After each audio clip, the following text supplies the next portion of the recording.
the RFK Jr. campaign merely a stealth plot to throw the election to Donald Trump? Well, mainstream media figures are extremely concerned this is the case after a Kennedy campaign official made some suggestive comments. These comments were captured in a now viral video that was subsequently pulled down by its owner. RFK Jr.'s New York campaign director, Rita Palma, told a group of Republicans in New York they can help Donald Trump by voting for RFK Jr. if he gets on the ballot. Take a listen. Things, I guess, will change over time because you do have to only pick one candidate at the end of the day. But the Kennedy voter and the Trump voter, the enemy, our mutual enemy, is Biden. If the Republicans accepted the fact that New York, Maryland, Chicago, Illinois, California, New Jersey, Connecticut, most of the Northeast is going to go blue, why wouldn't we put our vote to Bobby and at least get rid of Biden and get those 28 electoral votes in New York? The card's a little wrong. It says 26 electoral votes. Give those 28 electoral votes to Bobby rather than to Biden, thereby reducing Biden's 270. RFK Jr.'s camp did respond to the video. Amaryllis Fox, his campaign director, posted on X that Palma was merely hired as a ballot access consultant, and it was not part of their campaign strategy. She added, quote, the sole aim of which is to win the White House with votes from former Trump and Biden supporters alike. Fox did point to a recent Emerson College poll showing that when RFK Jr. voters are forced to pick between Biden and Trump, most go for Trump, a point the DNC seems to have overlooked in their quest to quash third parties. Speaking of polls, a recent poll from Michigan by USA shows Biden edging out Trump with 45% over 41% in that state. Okay, so this video sent shockwaves all over social media and from the mainstream media, as I said, so, Politico, Rolling Stone, and on about, it's like, oh, they're saying the quiet part out loud. This is what we said all along. This is a secret effort to reelect Donald Trump.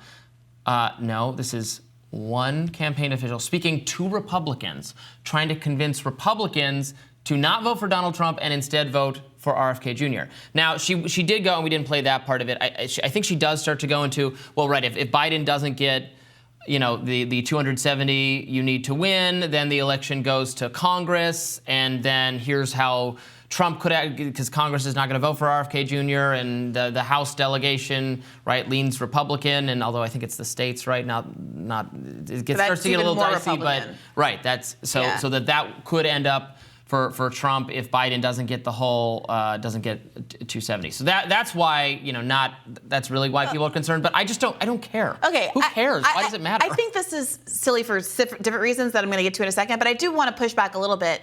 If she's making a pitch to Republicans to vote for Republicans, that has nothing to do with keeping down, Republicans voting for RFK Jr. That doesn't affect Biden getting to 270. If there were already Republicans, I'm going to vote for Donald Trump anyway. This pitch only works if she's making it to Democrats, which is why I think that argument, oh, who's it going to hurt? She's talking to a room full of Republicans, doesn't actually pass water. I mean, the reason that Democrats are upset is because they believe that RFK Jr. is presenting himself as a Democrat. He was running as a Democrat. He had emblazoned across his website, I'm a Kennedy Democrat, until he left the party.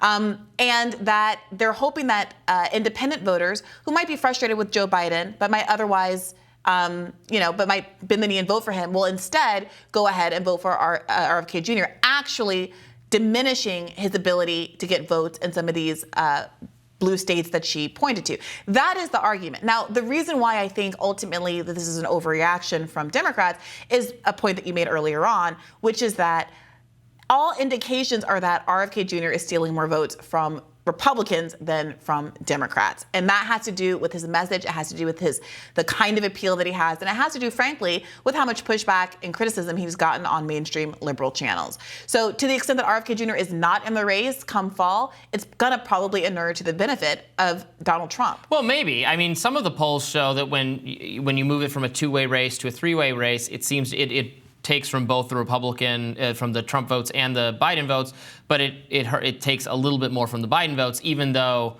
intuitively I agree with you that he is making a pitch more to Republicans, and he is by far the RFK Jr. voters, according to polling, if they can't vote for RFK Jr., say they would rather vote for Trump.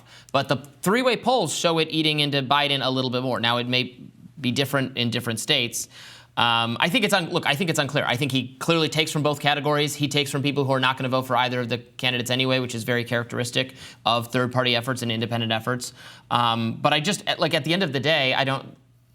Why is it wrong or treated as sinister? Again, especially from the pro-democracy crowd, for a surrogate or some low-level person representing the campaign to make a pitch to voters like, oh no, how tactically to get more voters for RFK Jr. Of course, that's what they're trying to do. She wasn't even being dishonest about it. She was being transparent. So But Robby, come on. If I'm torn here because I simultaneously don't think it's that much of a cause for outrage, but also there is nothing anomalous about how this workers' remarks are being treated.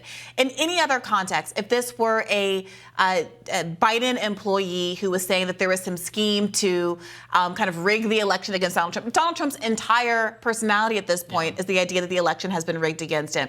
Or if there were a Republican operative, a Republican campaign worker that was filmed saying something about how we're going to trick disgruntled black and brown voters by lying to them about X, Y, Z, and our real goals are just to diminish the Democrats, not actually serve their interests, that would be emblazoned all over the place. The Democratic Party gives money to more in several races in the midterms. Gave money, or not gave money to, but funded ads for the more pro-Trump candidate in moderate districts, so that candidate would win the primary, so that they would ultimately win that district. They did that over and over again. It worked. It worked. Yeah. So I don't want to hear from them that this kind of stuff is underhanded. Yeah, I completely agree with you. And I think a lot of progressives disagreed with Democrats' choice to repeatedly Pied Piper candidates in that way. But the crucial problem that Kennedy has to deal with here is that you have to own your hiring decisions. I mean, the buck stops at the top. And it's not that it's the end of the world that this woman was hired, but this is a big faux pas that they're going to have to take a hit for. Because ultimately, this woman was not only hired, she was giving a presentation in front of enough people with enough video cameras for this to have become a viral event. She was not some campaign staffer knocking doors in Des Moines who happened to be caught on their TikTok 3 years ago saying something unsavory. And so, this is, I think, if nothing else, a reflection of some vulnerabilities in how the campaign is being run and how official and stable it is. One point I do want to just read some actual stats. This is from The Hill, from a story about a week ago about the effect that RFK Jr. in fact has on a race, what the race looks like if it's a three-way race versus a two-way race between Biden and Trump. A Harris x Forbes poll taken March 25th found Trump leading Biden in a head-to-head matchup by 3 points. 46% to 43%. With Kennedy, West, and Stein in the race, Kennedy receives 12 points and Trump still leads Biden by 3 points. Yeah. So again, what is not change? No change. Yeah. So what's the big brouhaha, really?